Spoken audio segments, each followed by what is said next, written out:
E assim, vocês trabalham com contabilista, eu não sei se você também é contador, se você trabalha também com escritório de contabilidade, porque eu acho que o expertise do advogado, né, por ter o conhecimento de petição, né, e o contabilista que conhece a operação do contribuinte, vocês trabalham em conjunto, em especial em relação à aplicação da retroatividade benigna aí? Sim, isso acontece, Leandro. Eu tenho por prática sempre ouvir o contribuinte, seu departamento fiscal e seu departamento contábil. Por quê? São eles quem apuram o tributo no primeiro momento. Eu preciso entender o que eles fizeram, eu preciso entender a lógica do auditor fiscal que fiscalizou e chegou a uma conclusão diferente, então eu vou ter que analisar as contas de um de outro para poder avaliar o seguinte, segundo o que tudo está posto no regulamento, tudo está posto em legislação, entendimento do SERF, da SUJUP, quem que está com o melhor direito aqui, quem que está com a melhor razão. E fazer uma defesa ali. Eu não sou contador de formação, mas eu sou apaixonado por contabilidade. Meu pai era contador e advogado.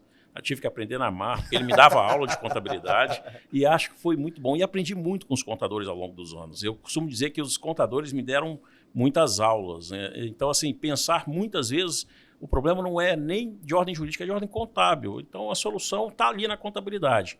Eu gosto muito de entender isso. E, no final das contas, fazer uso desses conceitos, dessa parceria. Isso é inevitável hoje. Não dá para atuar sozinho. Às vezes a gente consegue, porque é jurídico, a questão é uma questão jurídica, tão somente de discussão de interpretação de um artigo de lei, outro ali. Mas muitas vezes não, tem apuração. Quando a gente pega regimes especiais, né, a gente pega ali parte de apuração de compete, tem planilha, tudo mais. Preciso estar com o contador do lado, não dá para não ouvi-lo. Preciso estar com o departamento fiscal da empresa do lado, não dá para não ouvir o departamento fiscal. Então, o advogado sozinho não faz muita coisa também não hoje em dia, tá? Esse trabalho de parceria é muito bom, né, cara? Cada um vai aprendendo, né, a parte... Às vezes, realmente, o advogado tem que... Porque, assim, eu também sou formado em Direito, e assim, mas a minha primeira formação foi contabilidade, né? E aí eu lembrava, quando falava em número, o advogado ficava com medo do número, né? E assim, isso é legal, essa parceria, né? Eu acho que quem ganha é o contribuinte, né? Você fazer o trabalho dessa forma. O Hudson, uma outra competência, agora nova, novíssima, né?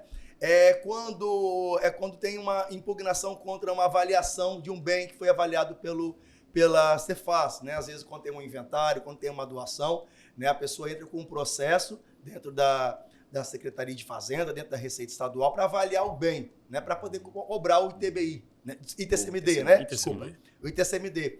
E, às vezes, aquela avaliação para o contribuinte foi bem superior, né, ao que ele acha que é o valor venal do imóvel. E hoje cabe agora as turmas de julgamento, agora, né, estamos recebendo já processo dessa natureza. Primeiro, eu queria saber por que essa competência foi para as turmas de julgamento, né? Porque antigamente era o setor do ITCMD que fazia, o próprio subgerência, né? Que fazia isso. Regionais. E hoje está na turma de julgamento. O porquê dessa necessidade e qual a vantagem de se levar isso para as turmas de julgamento?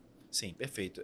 Uma vez que o contribuinte ele não concorda com a apuração da base de cálculo feito pelo auditor fiscal, ele tem a oportunidade também de impugnar aquilo que foi concebido. Imaginemos que o contribuinte ele declarou que um imóvel vale R$100 mil. O auditor vai e apura, conforme seus critérios de cálculos, preços da região, valor de metro quadrado e tantos outros critérios. Ele verifica que, na verdade, não vale R$100 mil. Esse imóvel fica de frente para a praia. Ele vale R$2 milhões. E isso acontece às vezes. Então, se o contribuinte, ele, de alguma forma, se sentir que foi injustiçado com essa apuração da base de cálculo, ele tem a oportunidade de impugnar para outras autoridades fiscais para que elas possam, de modo confrontar o trabalho que foi feito inicialmente pelo auditor de piso, juntamente com o que o contribuinte está alegando e quais critérios ele entende que são pertinentes para fim de apurar uma base de cálculo de ITCMD, que é o Imposto de Competência Estadual. Isso é muito comum, isso acontecia, só que ela estava centralizada em outras gerências, né? Então você via que, como se fossem os delegados regionais, como nós temos as subgerências regionais, eles tinham a competência de fazer análise disso. Imagina o volume, né? Em volume também. Só temos aqui 4 regionais, né, no estado, né? 4, exatamente. Então, assim, qual é o objetivo disso? Primeiro, a gente poder equipar mais as pessoas, estar mais próximas das autoridades que vão julgar isso, capacitá-las cada vez mais e ter mais agilidade, porque o contribuinte, o diferentemente do ICMS, por exemplo, que nós estamos falando de empresa, nós estamos agora de TCMD, nós estamos falando de CPF, estamos falando de pessoas que estão precisando de fazer uma transferência, sofrer a perda de um familiar. Então, assim, nós não podemos demorar demais, nós precisamos solucionar isso com a maior brevidade possível.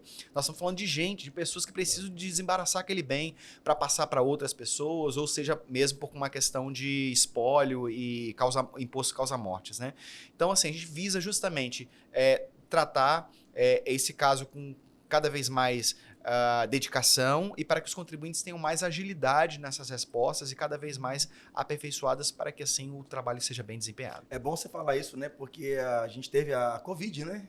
Na época da Covid, o número de processos para avaliação foi assustador. É verdade, né? é verdade. A gente demorava, às vezes, 6 meses, 7 meses, 8 meses para poder avaliar o bem. O inicial ali. Então, assim, é o inicial. Fora a impugnação. Não, tá falando da impugnação, era pior ainda. Né?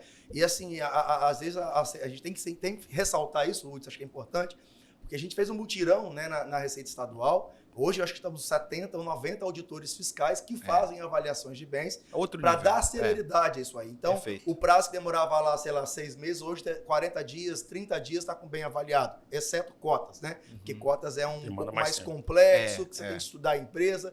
Às vezes você fica ali 15, 20 dias só numa empresa sendo avaliado. Né? Então, é importante a gente ressaltar isso. E indo para as turmas de julgamento, assim, agora a minha opinião foi fantástica.